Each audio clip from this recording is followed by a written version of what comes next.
അങ്ങനെ ഷാർജ വാങ്ങിച്ചുകൊണ്ട് വന്നു കണ്ടോ. ഷാർജ കുടിക്കാൻ പോവേനെ ആദ്യം ഓരോന്നിനായിട്ട് ഒഴിക്കാം. അപ്പൂപ്പനെ കൂടെ വിളി പൂജ.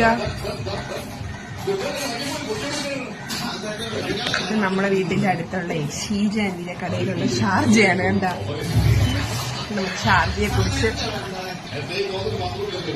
ഒരെണ്ണം വാങ്ങിച്ച ഷീജ നമുക്ക് 3 ഷാർജ തരും. 3 എല്ലാരും ഷീജയുടെ കടയിലോട്ട് വരിക ഷാർജ കുടിക്കാൻ. നല്ല ടേസ്റ്റ് ഉണ്ട് കേട്ടാ. ഒരു ഐഡിയ പറഞ്ഞുതരാം. ഈ ഷാർജ ആണെങ്കിലേ ഈ കപ്പ് കേക്ക് വാങ്ങിച്ചിട്ട് ഈ കപ്പ് കേക്കിനകത്ത് ഇങ്ങനെ മുക്കണം. എന്നിട്ട് ഭയങ്കര ടേസ്റ്റാണ് കേട്ടോ. ഒരു വെറൈറ്റി ടേസ്റ്റാണ്. അല്ല ഈ ഷാർജ വാങ്ങിക്കുമ്പോ എല്ലാരും ഈ ടിപ്പൊന്ന് പരീക്ഷിച്ച് നോക്കണം കേട്ടാ. അപ്പൂപ്പ അങ്ങനെ ഷാർജയൊക്കെ കുടിച്ചിട്ടിരുന്ന് ചോറ് കഴിക്കാണ് കേട്ടോ. അമ്മയും ചോറ് കഴിക്കുന്നു കണ്ടാ. ഞങ്ങൾ ഷാർജയിൽ കുടിക്കണം. അപ്പൊ ഷാർജ കുടിച്ചിട്ട് ഇനി വൈകുന്നേരം കാണാം. Okay bye. പൂജ ഒരു ബൈ.